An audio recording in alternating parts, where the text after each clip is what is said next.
tudo bem com vocês?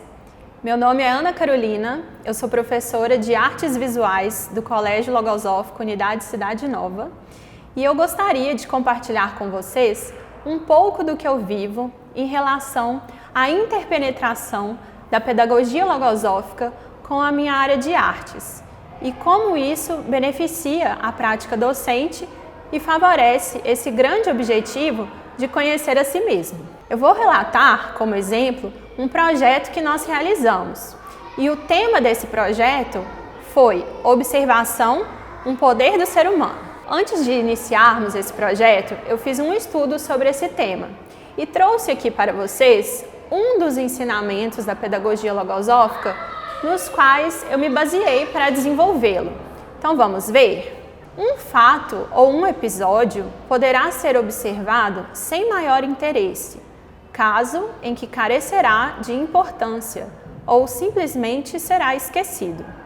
Entretanto, se a atitude ao observar esse fato ou episódio é outra, é bem possível que surjam daí motivos vinculados com a própria experiência e saber, podendo-se extrair conclusões úteis.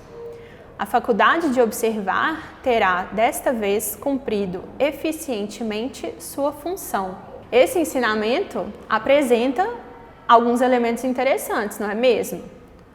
Vamos ver. A observação é uma faculdade do ser humano. Ela pode ser usada de forma mais ou menos eficiente. E para usá-la de forma mais eficiente, eu tenho que ter uma atitude de interesse e vincular o que eu observo ao que eu experimento e sei, para chegar a conclusões úteis. Com esse estudo, eu ampliei muito meu entendimento sobre o conceito de observação e pude experimentar e comprovar por mim mesma os benefícios de se ter esse conhecimento sobre a observação. É um tema muito amplo e, por esse motivo, eu tive que eleger alguns aspectos que eu gostaria de trabalhar com os alunos. Então, eu elegi 3 aspectos e os sintetizei da seguinte forma. Observar não é apenas olhar, é estar atento para perceber algo e refletir sobre esse algo, fazendo perguntas a si mesmo. Devemos usar a observação para aprender e não para criticar. Devemos nos manter atentos para observar o que ocorre dentro e fora de nós. É importante esclarecer que esse termo crítica, no segundo item, não é no sentido de desenvolver um pensamento crítico ou de formar um juízo, e sim crítica como algo que visa apenas apontar erros, sem fazer uma reflexão mais ampla sobre o que podemos aprender com o que observamos.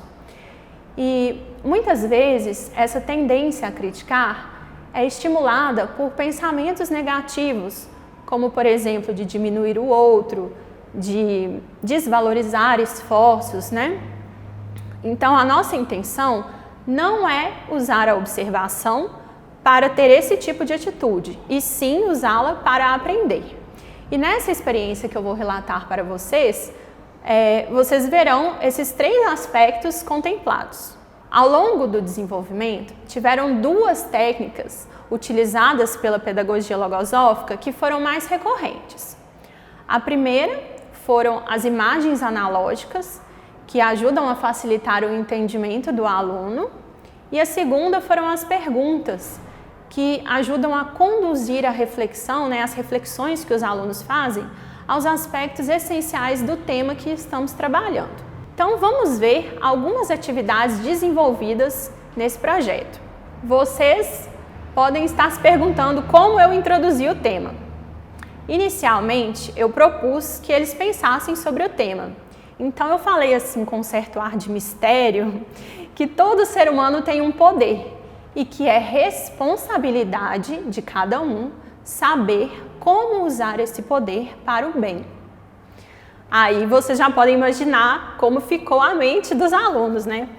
Que poder é esse, professora? Será que eu tenho mesmo esse poder? Como usar esse poder para o bem? Em certo momento, eu parei com o suspense e falei que o poder era o poder da observação. E perguntei a eles o que eles sabiam sobre observação. O que é observar? E nós fomos conversando e nessa conversa eu levei aqueles 3 aspectos que eu citei anteriormente. Só que as expressões dos alunos, né, e as falas deles estavam me mostrando que eles ainda não estavam entendendo muito bem o conceito, né, o que eu estava levando. Então, para facilitar o entendimento, eu apresentei algumas obras de artistas variados e falei que a observação era muito importante para o artista, para ele perceber a forma, as cores, etc., da referência dele e depois transpor a percepção dele para o suporte, né, para a tela ou o papel. Fui falando sobre o uso da observação nas artes. Citei o desenho de observação também, né, entre outras coisas. Aí eu propus o seguinte: vamos analisar essas obras usando nossa faculdade de observar? O que nós conseguimos observar nessas imagens? Foi tão interessante, porque nós conseguimos fazer um caminho que foi da superfície para algo mais profundo. Vamos ver. Olha lá. Primeiro, eles começaram falando do aspecto físico da obra. Então, eles falaram sobre o material usado, o provável tamanho do suporte, as cores. Descreveram um pouco as cenas, né, que tinham figuras humanas, algumas cenas em áreas externas, deduziram que as cenas retratavam épocas antigas por causa da roupa, né, das figuras, descreveram as ações. Depois, nós conversamos sobre a mensagem dessas imagens, sobre o que elas falam. Eles tiveram um pouquinho de dificuldade. E aí, para dar aquela ajudinha, eu dei um exemplo. Então, alunos, se vemos uma cena de uma mãe que leva uma comida para o filho, essa ação dela significa apenas levar comida para o filho? Será que pode significar algo mais? Será que a fisionomia da mãe indica algo? A imagem da mãe alimentando o filho não poderia representar, além do fato mesmo, o seu carinho e seu cuidado com aquele filho? Os alunos fizeram uma interpretação um pouco mais profunda das imagens, identificando possíveis causas internas que estavam por trás das ações das figuras representadas. E aí estão algumas coisas manifestadas por eles. Então, gosto, interesse pela leitura ou pelo estudo, sentimento de amizade, pensamento de colaboração, carinho, cuidado. Assim, nessa atividade simples, nós comprovamos na prática de que é possível observar o que se passa dentro do ser humano. No caso aqui, né, de figuras, né, representação do ser humano. A partir das atitudes, da fisionomia, dos modos, a gente tem uma ideia de quais pensamentos e sentimentos habitam dentro daquele ser. Então, pode-se ver um fato, uma pessoa, uma situação e extrair disso mais do que a realidade material das coisas. E quando o observador faz isso, ele está focalizando sua atenção para perceber a parte transcendente do que foi visto com os olhos físicos. Aí agora, eu imagino que vocês devem estar se perguntando, tá bom, e como você fez para eles usarem a observação para darem passos rumo ao conhecimento de si mesmo? Eu sorteei alguns valores que estão aí, né, apresentados para vocês, e o objetivo era eles recordarem experiências passadas deles, que eles viveram, né, com esses valores, e observarem a si mesmos do passado. E depois eles fariam um desenho que simbolizasse o que eles observaram em si mesmos do passado. E nós utilizamos algumas perguntas que nos ajudaram nesse exercício de observação e reflexão sobre o nosso ser do passado. Aí estão elas, ó. O que minhas ações passadas revelam sobre mim, sobre os pensamentos e sentimentos que habitam meu interno? Como esse valor se manifesta em minha vida? Eu atuo com ele? Em quais momentos? Há algum outro momento em que poderia atuar com ele? Como docente que se orienta pela pedagogia logosófica, foi muito estimulante observar os alunos fazendo esses movimentos mentais. Outra atividade interessante que fizemos foram os autorretratos.